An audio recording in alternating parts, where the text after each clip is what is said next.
Rob Cassidy with Rivals.com here, joined by fellow national recruiting analyst Travis Graf. It's nice to see your face all the way from Kentucky. Travis, how are you doing, man? I know it's been a couple months, man. It has. It's been like how many weeks since EYBL now? Probably about 4. Yeah, it's been a while since. Couple weeks, but it seems like having a couple weeks at home, trying to decompress after this whole summer, seems like a lifetime. To be honest, God, does it ever? I'm excited for having this weekend at home. I've been on the road. I was at Will Barton last week. It's been crazy. But we're here to talk about rankings, which just came out. We updated 2023 and 25. I've already been accused of being a shill for Nike today, which is weird because the number one player in the country doesn't play in the EYBL. But, somebody still accused me of this. And let's get right into it. We went with Xavier Booker, a little bit of a different pick than everybody else. And it's a pick based on upside. I love him personally, just based on projecting him into the NBA. You look at a guy with that kind of size, is that skilled, can shoot it. There aren't a lot of people in this class that have that kind of ceiling. So I kind of know about you. I kind of saw it as a safe pick, as we can put him there for now. If he develops this year, it looks pretty good down the road. If not, there are plenty of options to swap him with for guys that have made a case in their own right, I think.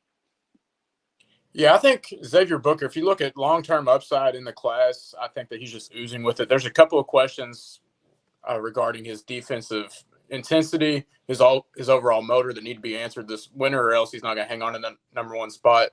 This is probably the hardest number one to rank now that G.G. Jackson is reclassed in the last few years that I can think of.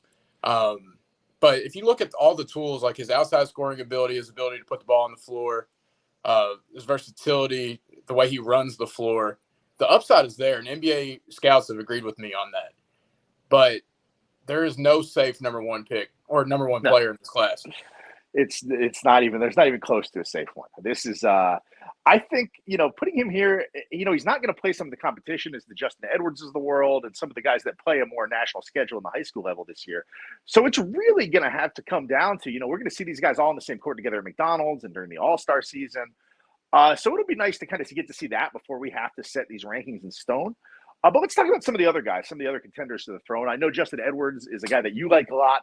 We came very close to making him the number one player in the country this time around. Instead, he kind of fills in the number 2 spot right now, I think. What did you see out of him, and what kind of put him in the discussion? Because you really pushed for him, and you kind of almost had me convinced. Yeah, my favorite thing about Justin Edwards is he's always at his best whenever he's playing the best competition at the 3 and 4 spots. Guys that are in the top 50 at those positions nationwide. He elevates his game in those matchups. And if you look at the team final roster this year for the 17U, they don't jump off the page to you. And for Justin to pretty much take them as far as he did in Peach Jam says something about him as a player and as a prospect. My biggest question with him, though, is he at the next level and beyond, is he a Batman or is he a Robin? Yeah, he's one. It's interesting because he's heading to Kentucky, and they're obviously going to want him to be Batman. Booker is heading to Michigan State. I think that's the knock on Booker, though, is Edwards kind of fills in those gaps. Like the knock on Booker is in the small sample size where we've seen him against top flight competition, NBA camp. He hasn't looked as dominant, even if the upside is still there. Meanwhile, Edwards seems to get better in those situations, even if his ceiling is a little bit lower. So right now, it's kind of what are we ranking, I think, was a question that you and I struggled with is, are we projecting or are we ranking who is the most effective best player right now? Because if it's the second one, it's probably Justin Edwards. If it's the first one, it's Xavier Booker. The thing I like most about Edwards is you look at the perimeter players on this class, he's one of a couple of guys, him and Matas, at the wing spots that can create for themselves. A lot of the guys are just stand still, catch and shoot guys. Justin can put the ball on the floor, score from the mid-range, operate from the mid-post. I just like his offensive versatility. And then plus, he lives in the passing lanes. I think he averaged, against the guys I was talking about, the top 50 guys at his position, I think there was like 7 or 8 of them. He averaged 3 steals a game in those matchups.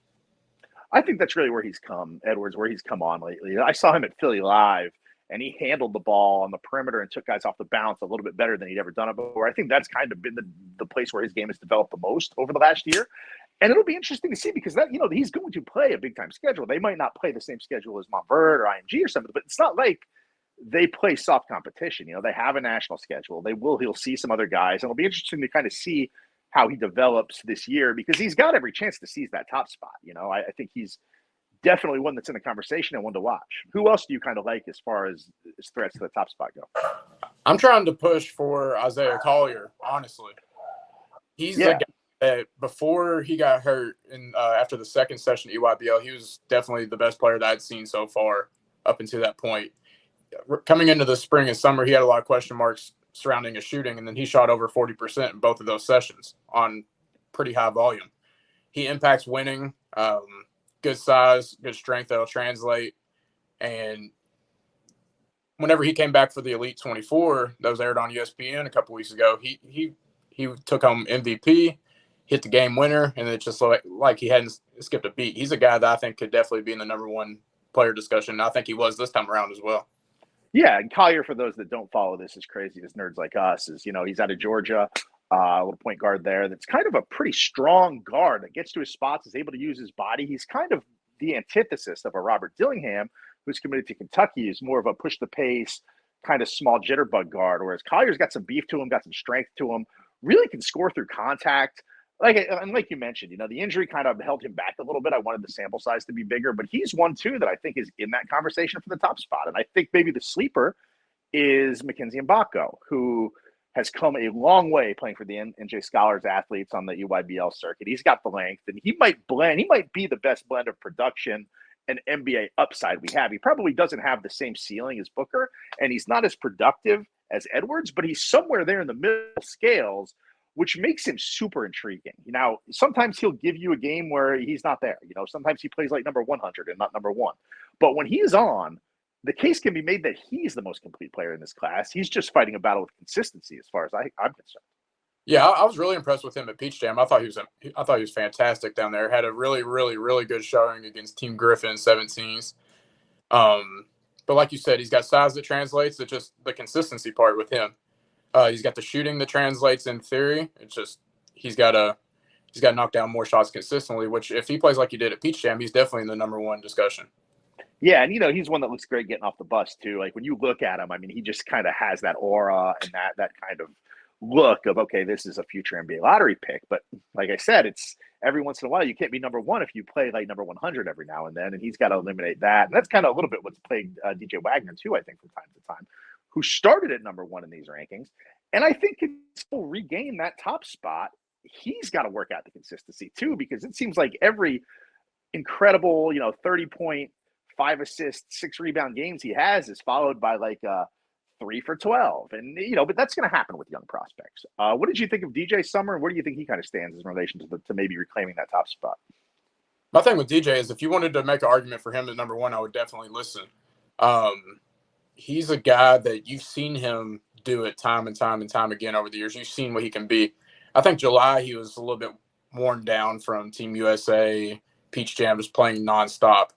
And I think that's what really hurt his shooting consistency because the first few sessions of EYBL, he was fantastic.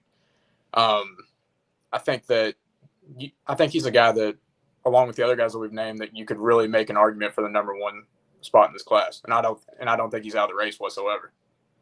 I always say that I wish we could start this class at number 10. It would take a lot of pressure off of us.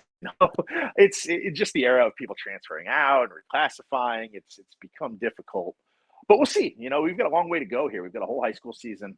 We've got an all-star season where these guys are going to play each other in the McDonald's game and be on the same court. We can see them in the same gym, which I think, even if those all-star games aren't the best evaluation tools because the effort's not there, it is helpful to see them side by side, I think, right before they leave for college, just from a physical standpoint, if nothing else. So we'll look forward to that. Let's move on from the top spot, and let's touch on Ronny James just because it's a gratuitous touch on him because I know that drives clicks and everybody loves to talk about Ronny James. So why not? We'll feed the beast here.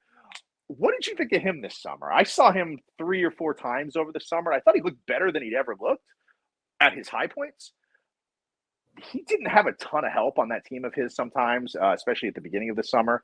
And there were times where it looked like, okay, how is this guy going to play in the NBA if that's kind of the goal of his dad is to play alongside his kid? But then there were times where you could kind of see the flashes. He came a long way, I think, from a facilitation standpoint. He's becoming a better passer. I think that ideally you'd like him to play the one. I don't think he can do that right now. But I think long-term, that's what people want out of him, right? If they're going to get the most out of Ronny James. Yeah, I was actually really impressed with Ronny this summer, and I think that we're a little bit low on him, to be honest. He's a guy that if you look at him, if you take a step back and take a step away from all the YouTube of him being the biggest thing in high school, or because he's surrounded by the hottest takes in high school basketball. It's either of course people love him or people hate him, and it's just because of who he is. And I think that if you take a step back and look at who he really is as a player, I think he's a really promising prospect. I don't think he's ever going to be the guy, which is what he needs to be on that Strive for Greatness team currently. But I think he's a fantastic role player. And I think that alone will have him in the conversation to be a pro, even without his dad, because he's upgraded his defensive playmaking. He's improved his floor game in the half court. He's a great ball mover on that end of the court. I don't think he's necessarily a one, but I think he's a secondary ball handler and a great facilitator on the wing. And I think that he's just got upside that he's really starting to tap into, because this summer he's doing things I've never seen him do. Yeah, I agree. He's looked a lot better than he has ever before in my time viewing him anyway, and I've seen him dozens of times already. But he's always going to be under the microscope, right? Like, we're talking about him for the same reason that everybody's firing those hot takes that you mentioned about him, is because we know in the media, we know it drives engagement. People want to click on him. People want to hear about him. People want to hate on him. People want to build him up. Either way. So, yeah, maybe that has kind of hurt him. Maybe we are low on him. I think that some people would look and say he wouldn't be ranked this high if his dad wasn't LeBron. But sometimes I think that can maybe work against him in a way too, because people are paying so close attention to everything he does. Every time he has, people blow him up on YouTube and on Twitter when he scores 25. But also anytime he has a 1 for 9 or a 2 for 12, that's also out there and you hear about it. Other kids, that can happen, and people probably won't call me and say, hey, did you see this kid went 3 for 19 last night? When Bronny does it, people tell me about it. Yeah. So maybe it can work against him too, I think he's under an unfair microscope, but I mean, that's just the world that we live in now, where you're monetized for clicks and views, and that's Bronny James sells. So you can't blame the YouTube people for wanting to push that narrative, but at the same time, he's under such a microscope that when he doesn't perform to those expectations set by certain people, those are the same people who break him down. And I just think that if you take a step back from the lens that is social media and take a look at who Bronny James is as a player, I think he's a very solid player at the next level. He is, and it's going to be interesting to see. He's got Oregon interest. Ohio State is in there interested. It would be interesting to see where he lands. My biggest complaint about Bronny James is he made Peach Jam very difficult for me to cover.